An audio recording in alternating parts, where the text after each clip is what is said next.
Juste un petit mot pour vous remercier d'être là ce soir. On va écouter dans une première partie les étudiants en classe de composition du conservatoire. Et dans une seconde, nous aurons la chance d'avoir une création avec Emmanuel Meyer concernant la poursuite d'un travail qui a été initié au sujet du labyrinthe du temps. Je laisse place aux étudiants. Merci.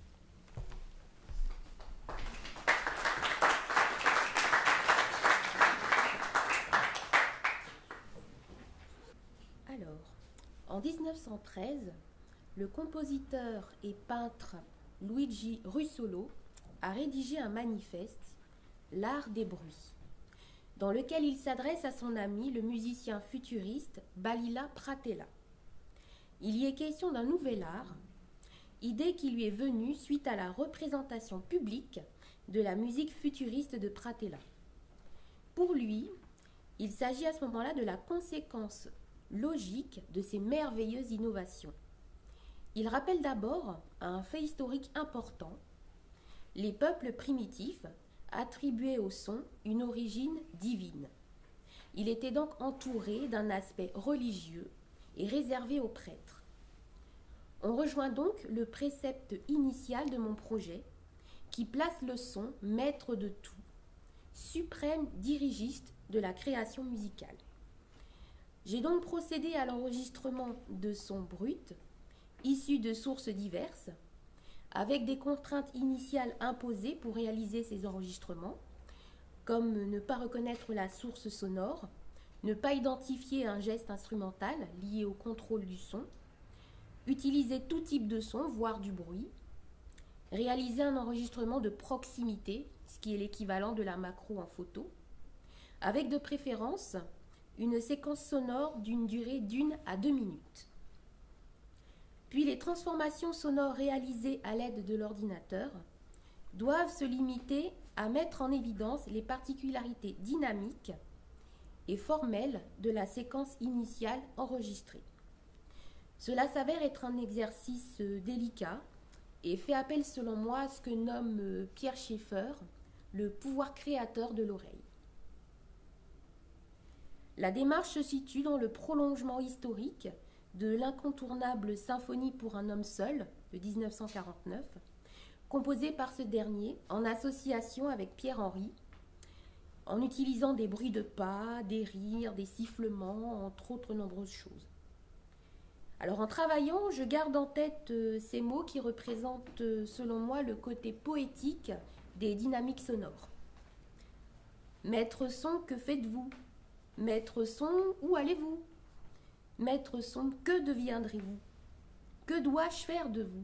Jusqu'où pourrais-je vous suivre ? Emportez-moi et guidez-moi à travers vos méandres informels qui se dessinent au gré des mouvements pluriels.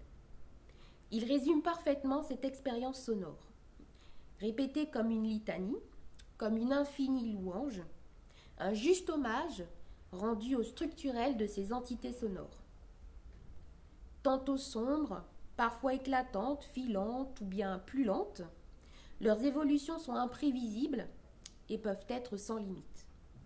Cette pièce doit être considérée comme une aventure où on se laisse mener par le bout du son. Alors nous allons commencer par écouter 3 séquences originales, classées dans l'ordre d'intérêt en fonction des critères précédemment énoncés.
nous allons maintenant entendre successivement deux types de transformations qui jouent notamment sur la spatialisation du son, le filtrage, la réverbération, des processus de dilatation-contraction.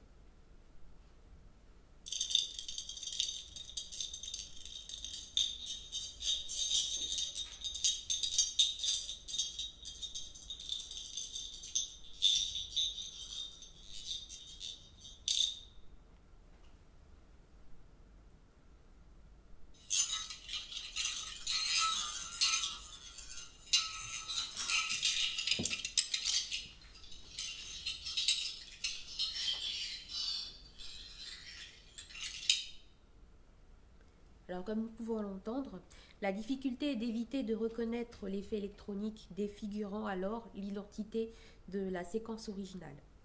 Et pour conclure, nous allons écouter donc un essai de mixage où l'objectif a été de mettre en exergue les interactions entre ces différentes entités sonores.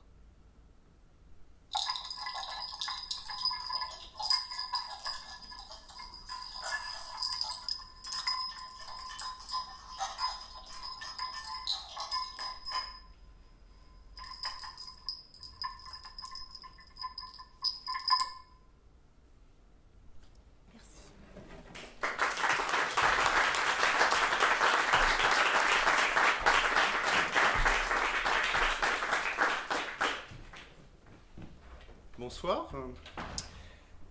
Alors, je vais vous présenter ce soir la première pièce que j'écris dans le cadre d'un cours de composition commencé cette année. Alors, il s'agit d'un projet qui a pour but de mettre en musique la tragédie d'Oscar Wilde qui s'appelle Salomé, qui est écrite en 1891. Et pour commencer à mettre en musique cette pièce, j'ai commencé par un court extrait. Donc, je rappelle donc l'histoire de Salomé, c'est l'histoire biblique donc où Salomé va demander à Hérode la tête du prophète Jean-Baptiste, puisqu'elle est amoureuse de Jean-Baptiste et celui-ci ne veut pas d'elle. Et donc l'extrait que j'ai choisi concerne précisément le passage où Salomé déclare à Jean-Baptiste le désir qu'elle a de toucher son corps, que Jean-Baptiste refuse. Alors l'extrait ici va être présenté sous format électronique, mais il sera destiné ultérieurement pour soprane. Alors, un rapide mot sur l'élaboration de cet extrait. Alors, j'ai commencé par improviser un chant que j'ai écrit, pour ensuite en extraire une courte cellule rythmique qui m'avait semblé très intéressante. Et c'est à partir de cette cellule que j'ai commencé à travailler un système d'allongement très progressif du temps, puisque ce qui m'intéressait aussi, c'était de travailler sur l'aspect temporel, l'aspect rythmique. Donc cette cellule va se trouver allongée très progressivement, puis raccourcie de manière très progressive également. Et le tout dans l'extrait que vous allez entendre sous la forme d'un palindrome, c'est-à-dire que la cellule va s'inverser à partir du milieu de l'extrait que vous allez entendre. Alors on va voir j'ai d'abord écrit la pièce sous forme manuscrite à la main, et j'ai pu ensuite la travailler sur un logiciel d'édition de partition. Donc on va voir à l'écran la partition, voilà, terminée. Et donc c'est grâce à ce logiciel aussi qu'on va pouvoir entendre l'extrait que vous voyez ici à l'écran.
remercie.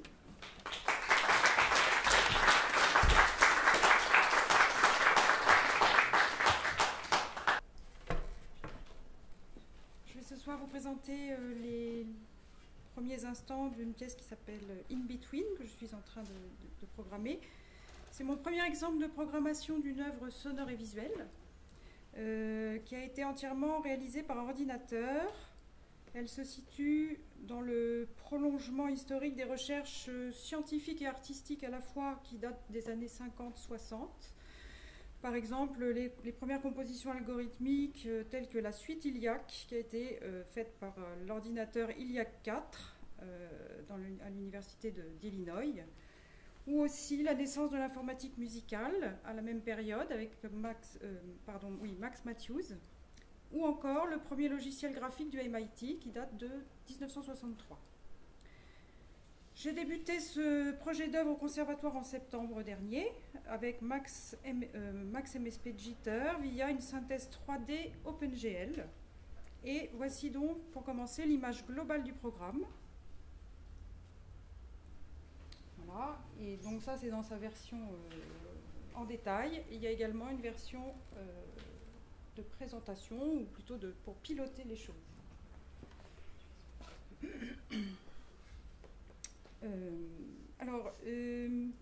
Dans un premier temps, j'ai développé un algorithme qui puisse contrôler avec une même logique en fait les paramètres du son et de l'image.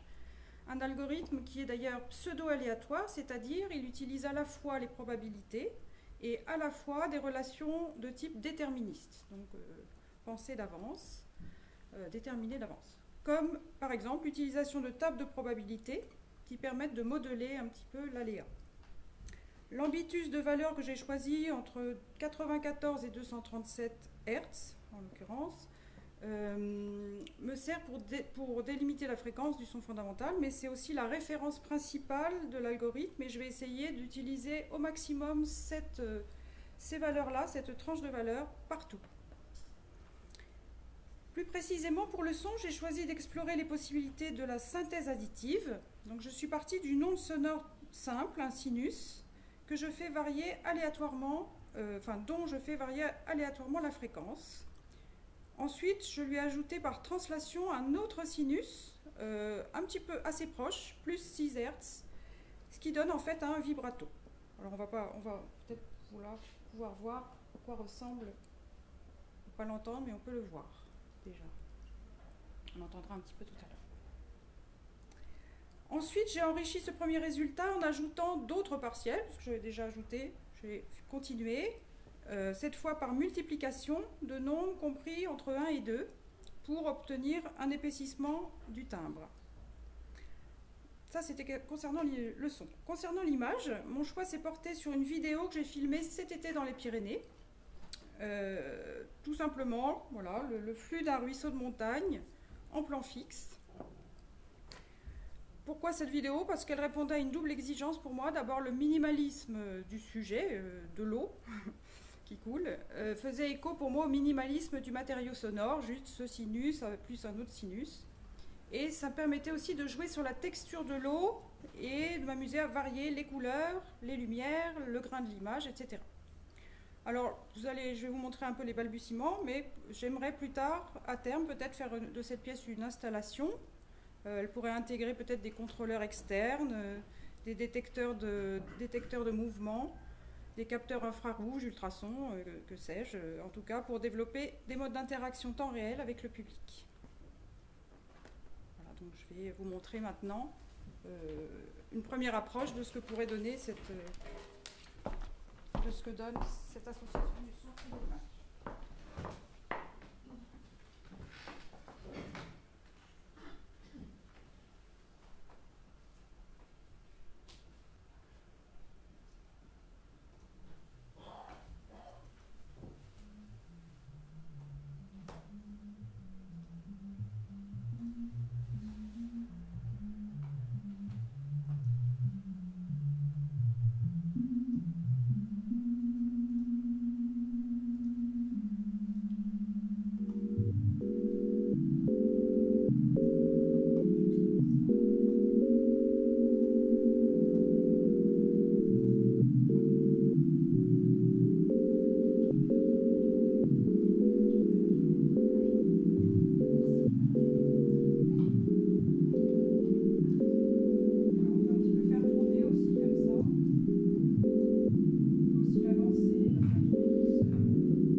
Négatif est une pièce en cours d'écriture pour un trio à vent, flûte, hautbois, clarinette en si bémol, commencée en ce début d'année. Elle fait suite à une pièce en quart de ton écrite en 2013, Cantus, pour 2 altos, dont je vais vous faire entendre un extrait.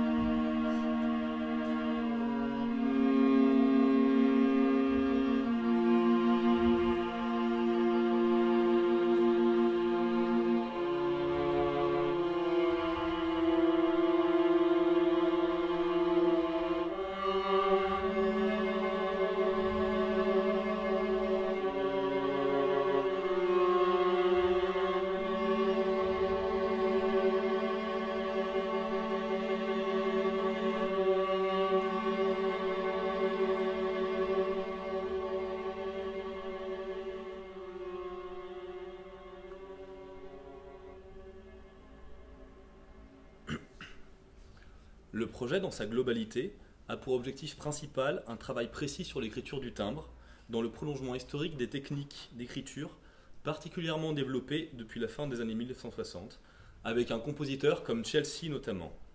Par ailleurs, suite à l'écriture de la pièce pour alto, je m'intéresse toujours plus aux micro-intervalles et à des processus de type combinatoire. Mais contrairement à cette pièce pour alto, le travail que j'ai commencé aujourd'hui a pour objectif de débuter non pas par l'écriture des hauteurs, mais par l'écriture des timbres. À partir d'un processus basé sur 3 chiffres, développé par une simple opération, j'ai pu construire une matrice de grandeur qui devra être à l'origine de l'invention de tous les paramètres d'écriture de la pièce. Donc, je vais vous montrer la matrice en question. Donc, vous voyez ici la matrice que j'ai segmentée en 3 sections, chacune de 9 chiffres, afin de proposer une première organisation du matériau. À partir de cette matrice, j'ai donc commencé à composer une polyrythmie correspondant au contrôle dissocié des modes de jeu, donc du timbre. Une vitesse de vibrato peut alors se combiner différemment au contrôle d'un bisbigliendo, un trémolo de timbre, lui-même combiné au contrôle indépendant d'un multiphonique, etc. Je vais donc vous montrer la partition, un extrait de cette polyrythmie.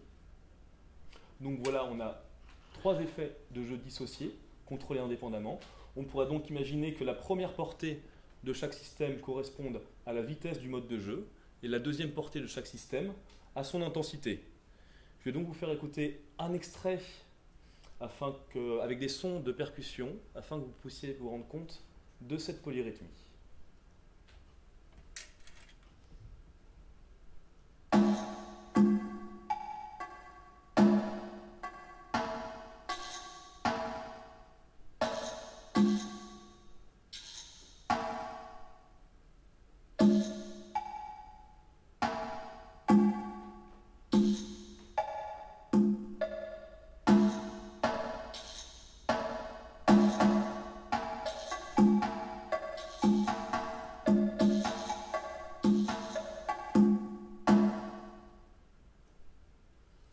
Merci de votre attention.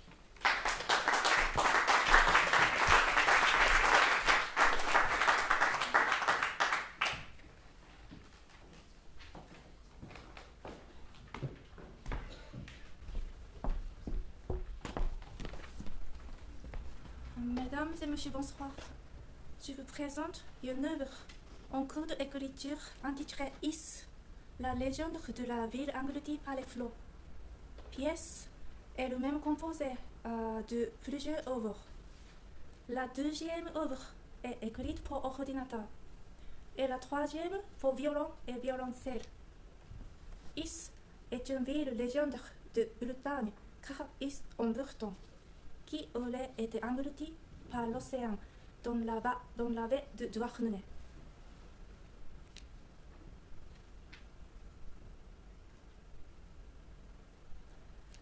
Il y avait dans Is 100 cathédrales, et dans chacun d'elles, c'était un évêque qui officiait. Quand la ville fut engloutie, chacun garde l'attitude qu'il y avait et continua de faire ce qu'il faisait à un moment de la catastrophe. Imaginons un instant ces cloches qui pourraient encore s'entendre dans la mer à Douarnenez. j'ai décidé d'enregistrer un son de cloche qui allait me servir pour composer différemment ces deux pièces.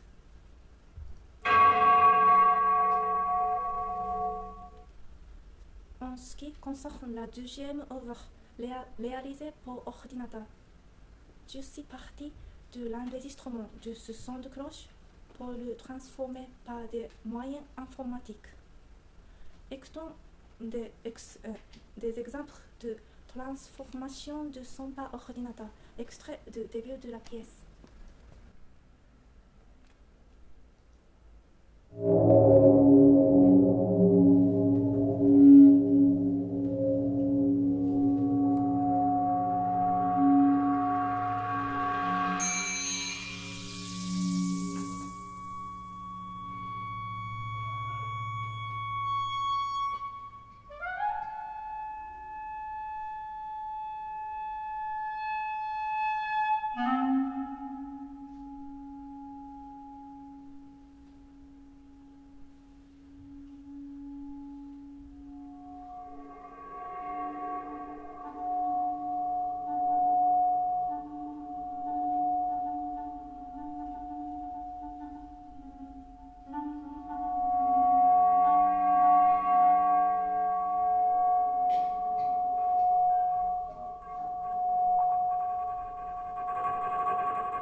Merci beaucoup.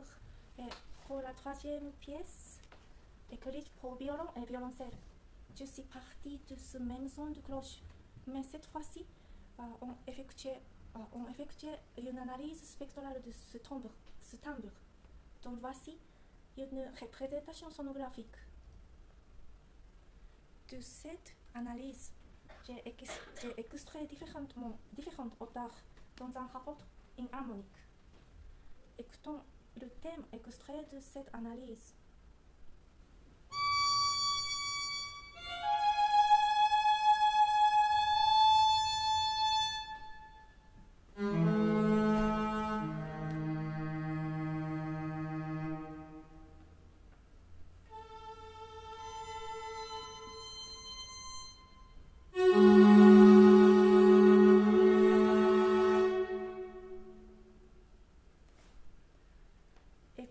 Écoutons un passage harmonique et rythmique, toujours tiré du même matériau.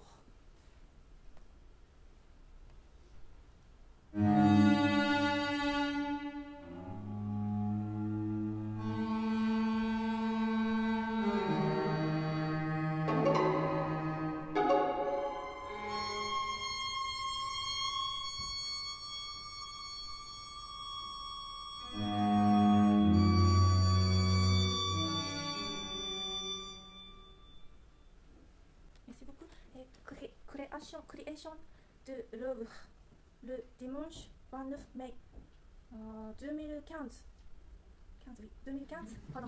à 11h. Salut Corto. Merci beaucoup.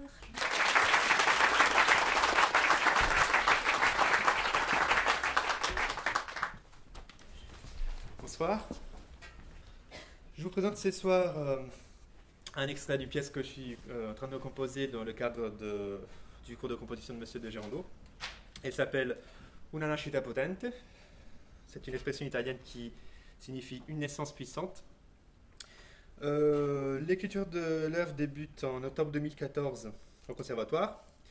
Et l'œuvre veut être une réflexion sur le conflit entre le pur instinct et des notions plus scientifiques liées à des démarches compositionnelles contemporaines.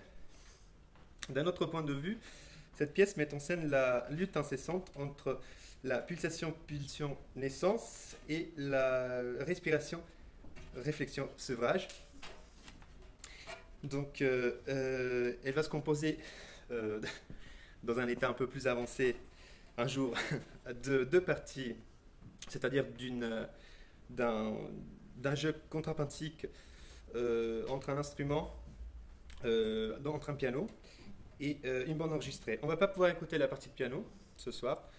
On va écouter uniquement la partie enregistrée que j'ai composée et créée à partir de ma voix. Donc j'ai enregistré des phonèmes avec un microphone en constituant donc par 22 phonèmes une sorte d'alphabet que j'ai appelé l'archébet.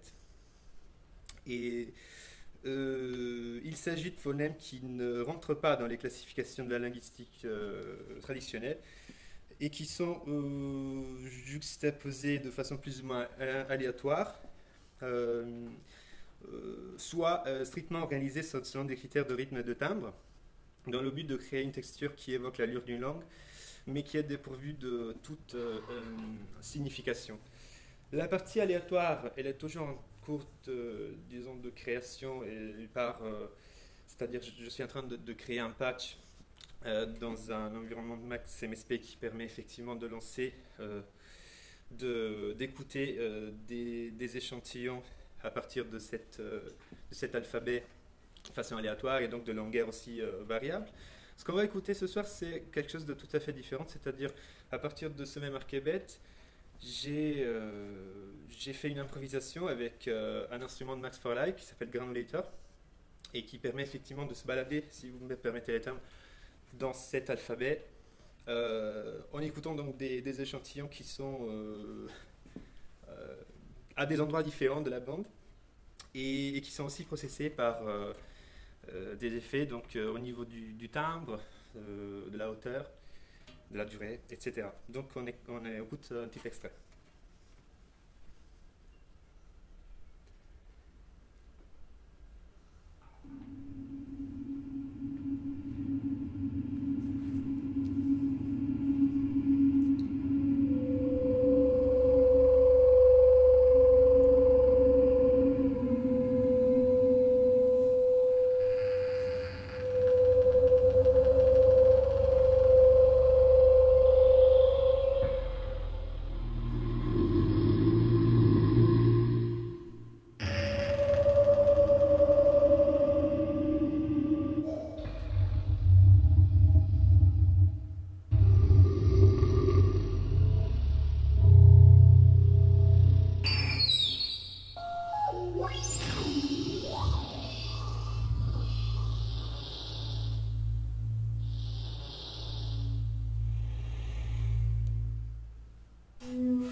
Merci.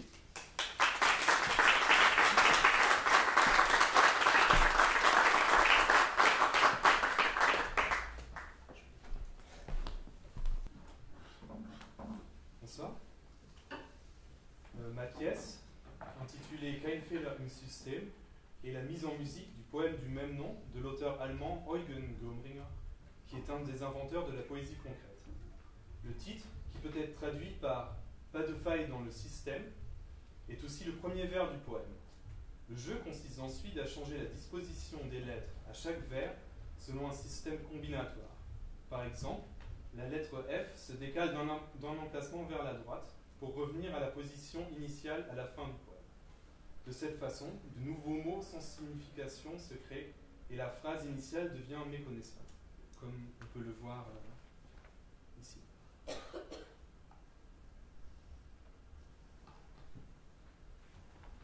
Chaque portée est en fait un vers du poème. Et on voit que là, par exemple, c'est la lettre F qui se décale d'un emplacement vers la droite.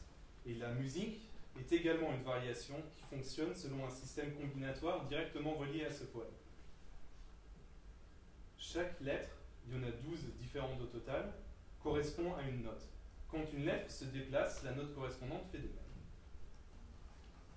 Les rythmes sont eux aussi tirés du poème. Nous avons joué le premier vers du poème.